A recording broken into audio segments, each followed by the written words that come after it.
இந்த பதிவை முழுமையாக பாருங்கள், மறக்காமல் லைக் பண்ணிவிட்டு உங்கள் நண்பர்களோட பகிர்ந்துக்குங்க. அனைவருக்கும் கோபிநாத்தின் அன்பு வணக்கங்கள் நண்பர்களே. முழுமையாக பாருங்கள், கண்டிப்பாக ஒரு புரிதல் உங்களுக்கு உண்டாகும்.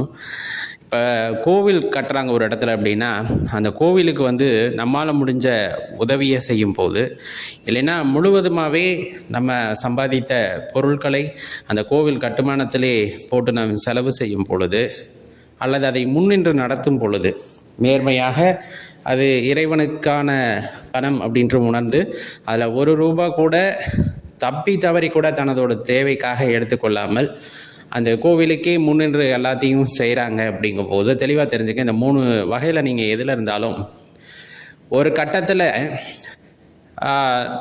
அவங்க அந்த இடத்துல அவமானப்படுறதோ அல்லது சின்னதாக அடிபடுறது இந்த மாதிரியெல்லாம் நிகழும்.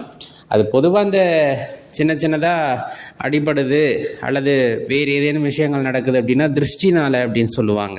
அது கண்டிப்பாக இந்த கண்ணூர் அப்படிங்கிறது அந்த எண்ணங்களால் தாக்கப்படும் பொழுது இதெல்லாம் நடக்கும் அப்படிங்கிறத சில விஷயத்தில் சொல்லியிருப்பாங்க. ஆனால் இந்த அவமானம் அப்படின்ட்டு ஒன்று இருக்கும் தெரியுங்களா? அதே ஆலயத்தில் யார் முன்னாடி நின்று செஞ்சாங்களோ அவங்க ரொம்ப நேர்மையாக செஞ்சுருப்பாங்க.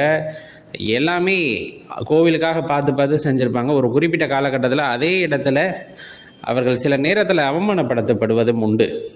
அதை பார்த்துருப்போம், நீங்களாக கூட இருக்கலாம். அது எல்லா தேவைகளும் முடிஞ்சதுக்கப்புறமா அவங்கள உதறிவிட்டு போகிற மாதிரி ஒரு அனுபவம் உங்கள் வாழ்க்கையில் கிடச்சிருக்கலாம். உங்கள் அப்பாவுக்கோ உங்கள் அம்மாவுக்கு இல்லை உங்கள் தாத்தாவுக்கு இந்த மாதிரி ஏதோ ஒரு இடத்துல அந்த அனுபவம் கிடச்சிருக்கலாம்.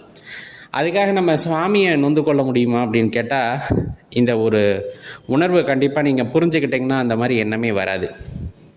இப்போ ஒரு சிலருக்கு ஒரு கோவிலுக்கு மட்டும் செய்யணும் அப்படின்னு பாக்கியம் இருந்திருக்கும். அந்த கோவிலுக்கு முன்னின்று நடத்தியிருப்பாங்க, இல்லை உதவி செஞ்சுருப்பாங்க, அல்லது மற்ற ஏதேனும் உதவி செஞ்சுருப்பாங்க அந்த கட்டுமானத்திற்கு. இப்போ அவங்களுக்கு அந்த அவமானம் அந்த இடத்துல வராது.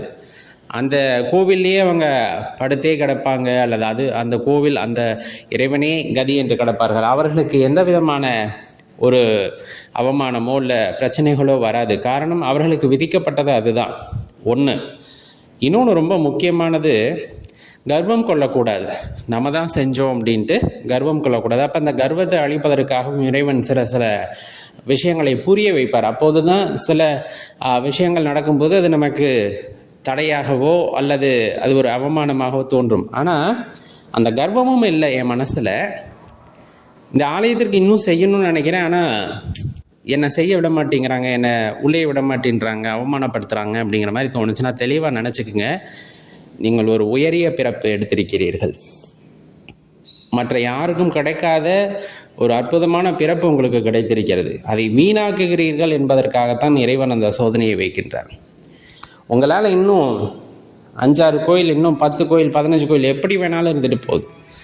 அத்தனை கோவில்கள் திருப்பணி ஆகணும் அல்லது அதெல்லாம் மீண்டு வரணும் அப்படிங்கிறதுல உங்களோட பங்களிப்பும் அங்கே இருக்கணும் அப்படிங்கிறது எழுதப்பட்டதாக இருக்கும்.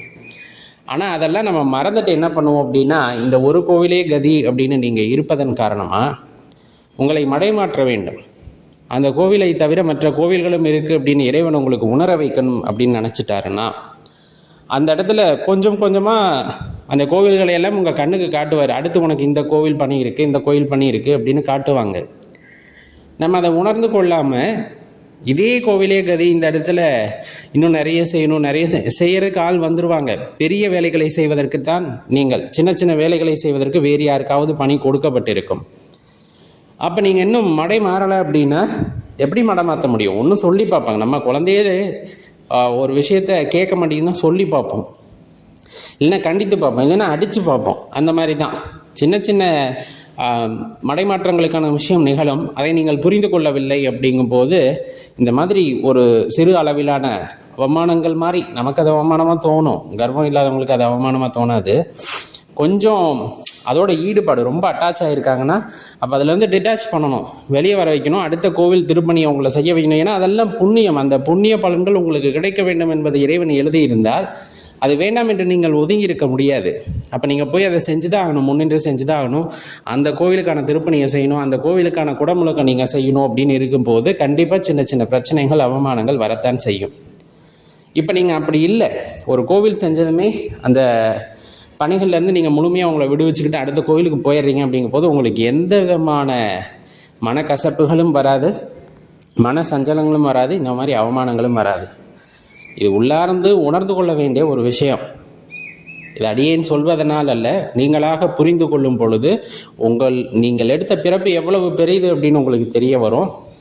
அடுத்தடுத்த கோவில்களை புனரமைக்க, பராமரிக்க நீங்கள் அதில் ஆர்வம் காட்டுறீங்க, ஈடுபாடு காட்டுறீங்க அப்படிங்கும் போது உங்களுக்கு இந்த மாதிரியான சின்ன சின்ன விஷயங்கள் எதுவும் நிகழாது. ஏன்னா இறைவன் கூட இருக்கிற உங்களை மடைமாற்றத்துக்காக ஒரு விஷயம், அதுக்காக அவரே வருந்துவர். இறைவனே இப்படி மனசு நோகடிச்சிட்டுமே அப்படிங்கிற அந்த ஒரு ஒரு ஒரு தாகம் அவருக்குமே இருக்கும். இருந்தாலும் என்ன பண்ணுறது, நீங்கள் வந்த வேலையை மறந்துட்டீங்கிறதுக்காக அது நடந்திருக்கும். நீங்கள் அதை பெருசாக நினச்சிக்காதீங்க. அப்படி சட்டையில் ஒட்டின தூசி மாதிரி தொடச்சி விட்டுட்டு அடுத்த கோவில் திருப்பணி அப்படிங்கிறது, அடுத்த கோவில் புனரமைப்பு அப்படிங்கிறத பாருங்கள். அந்த கோவிலுக்குன்னு சின்ன சின்ன பணிகள் செய்பவர்கள் அங்கே சேருவார்கள். அதை மட்டும் மனசில் வச்சுக்கோங்க, உறுதியோடு இருங்கள். இது ஆலய பணிக்காக மட்டுமல்ல, மற்ற எந்த சமூக சேவையாக இருந்தாலும் இதுதான் அந்த இடத்துல இருக்கிறது. நீங்கள் ஒரு பெரிய பிறப்பை எடுத்திருக்கிறீர்கள், அதை மறந்துவிட்டு நீங்கள் அப்படியே இருக்கிறீங்க அப்படின்னா உங்களுக்கு ஞாபகப்படுத்துறதுக்காக சின்ன சின்ன விஷயங்கள் நினைவூட்டப்படும். அதுலேயும் நீங்கள் நினைவுக்கு வரலை அப்படின்னா ஒரு அடி அடிக்கத்தான் செய்யப்படும். அதில் உணர்ந்து கொள்ளுங்கள், உங்கள் வாழ்க்கையானது பெரிதும் போற்றப்படக்கூடியது அப்படிங்கிறத மறந்துடாதீங்க. இந்த மாதிரி நபர்கள் நீங்கள் பார்த்துருக்கீங்க அப்படின்னா அவங்களுக்கு இந்த வீடியோவை ஷேர் பண்ணுங்கள். அவங்களும் உணர்ந்துக்கிறதுக்கு ஒரு தருணமாக கூட இது இருக்கலாம். நன்றி, வணக்கம். நாரதர் கையிலுள்ள வீணையின் பெயர் மகதி என்று அழைக்கப்படும். இன்றைக்கி பதிவில் நம்ம என்ன பார்க்குறோம் அப்படின்னா, வீட்டில் லக்ஷ்மி கடாட்சம் எப்போவுமே நிறைந்திருக்க வேண்டும். ஒரு ஆணிடமோ ஒரு பெண்ணிடமோ லக்ஷ்மி கடாட்சம் குடியிருக்க வேண்டும்னா எந்த விஷயங்களை மறக்காமல் பண்ணணும் அப்படின்னு தான் பார்க்குறோம். நம்ம சேனலோட தகவல் நிறைய பேருக்கு சென்றடைய மறக்காமல் இந்த பதிவை லைக் பண்ணிவிட்டு உங்கள் நண்பர்களோட பகிர்ந்துக்குங்க. இது குறித்த கருத்துக்களை கீழே கமெண்ட்டில் பதிவு பண்ணுங்கள். பெரும்பாலும் லக்ஷ்மி கடாட்சம் அப்படின்னாலே வீட்டில் செல்வம் சேர்வது அப்படின்னு நினைக்கிறோம். தெளிவாக தெரிஞ்சுக்கணும், செல்வம் மட்டும் லக்ஷ்மி கடாட்சம் அல்ல. லக்ஷ்மி கடாட்சம் அப்படிங்கிறது குடும்பத்தில் நிலவும் மகிழ்ச்சியை குறிப்பது அப்படிங்கிறத தெரிஞ்சுக்கங்க.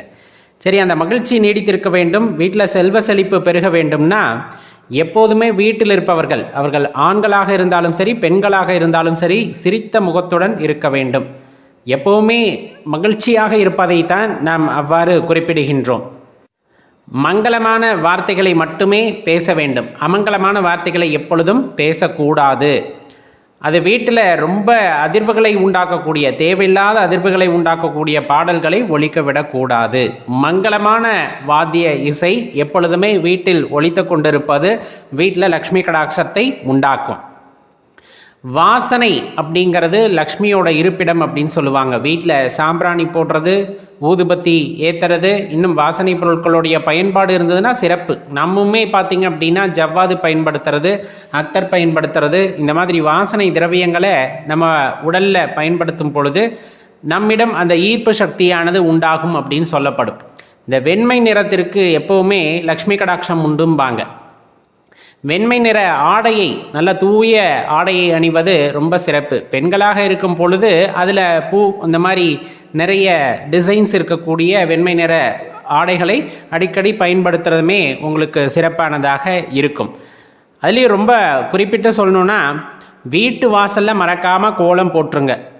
கோலம் போடுறது எப்போவுமே சிறப்பு, லக்ஷ்மி கடாட்சத்தை உண்டாக்கக்கூடியது. நேரம் எப்பொழுதெல்லாம் கிடைக்கிறதோ மங்களமான பாடல்களை பாடிக்கொண்டிருங்கள். முடிஞ்சால் கனகதாரா ஸ்தோத்திரத்தை பாடிக்கொண்டே இருங்க. மாவிலை வீட்டில் கட்டியிருக்கணும். நிலவாசல் பூஜை வெள்ளிக்கிழமை செவ்வாய்க்கிழமை மறக்காமல் பண்ணுங்கள். குறைஞ்சபட்சம் வெள்ளிக்கிழமையாவது நிலைவாசல் பூஜை பண்ணுறது சிறப்பு. வீட்டுக்கு சுமங்கலி பெண்கள் வருகிறார்கள் அப்படிங்கும்போது மறக்காமல் வர்றவங்களுக்கு மஞ்சள், குங்குமம், வளையல், ஒரு ரவிக்க துணி, முடிஞ்சதுன்னா ரவிக்க துணி, நல்ல வசதி வாய்ப்பு இருக்க பெற்றவர்கள் அவங்களுக்கு ஒரு புடவை கூட எடுத்து தரலாம். அந்த சுமங்கலி பெண்கள் அல்லது கன்னி பெண்களுக்கு இதை செய்யும் பொழுது வீட்டில் லக்ஷ்மி கடாட்சம் எப்பொழுதுமே நிறைந்திருக்கும். வந்துட்டாங்கன்னா சாப்பிடாம விடாதீங்க. இது நம்மளுடைய பாரம்பரியம். சொல்லப்போனால் யார் வந்தாலும் சரி, வீட்டுக்கு வந்த நபர்களை வரவேற்று அவர்களை சாப்பிட வைத்து அனுப்புங்கள். அவர்கள் வயிறு நிறைவது போலவே மனமும் நிறையும். வீட்டில் லக்ஷ்மி கடாட்சம் குடிகொண்டிருக்கும். நிறைய கொடுக்கணும்னு நினைக்கணும். முதல்ல கொடுக்கறது வேற விஷயம், கொடுக்கணுங்கிற எண்ணம் முதலில் மனதில் வர வேண்டும். எப்போ உங்களுக்கு அந்த மனசில் எண்ணம் வருகிறதோ அதன்பால் ஈர்ப்பு ஏற்பட்டு வீட்டிலே செல்வமும் சேரும், மகிழ்ச்சியும் குடிகொண்டிருக்கும். அந்த செல்வம் சேரும்போது நீங்கள் என்ன நினச்சிங்களோ அதே மாதிரி இல்லாதவர்களுக்கு கொடுக்க ஆரம்பித்தீர்கள்னா இறைவன் உங்களுக்கு கொடுப்பார். அது ரொம்ப முக்கியம். இதில் ஏளனமான பேச்சுகள் கூட இருக்கும். என்கிட்ட கொடுக்கறதுக்கு தான் எதுவும் இல்லை, ஆனால் கொடுக்குற மனசு இருக்குது சேரலைன்னா அதற்கான கடின உழைப்பும் தேவை. அப்படி இருக்கும் பொழுது கண்டிப்பாக இறைவன் கொடுப்பார். இது நிதர்சனமாக கண்ட உண்மையும் கூட. ஒரு 3:30 மணி அல்லது 3:40க்கெல்லாம் எழுந்திருக்கிற பழக்கத்தை வச்சுக்கணும். அப்படி வச்சுக்கிட்டோம் அப்படின்னா அந்த நேரம் ரொம்ப ஆற்றலான நேரம். அந்த நேரத்தில் தியானம் செய்வது உடலுக்கு நன்மை பயக்க வல்லது. இந்த பிரபஞ்சத்தில் உள்ள ஆற்றல்களை நம்மால் உணர முடியும். அந்த நேரத்தில் செய்கின்ற வழிபாட்டிற்கு பலன் அதிகம்.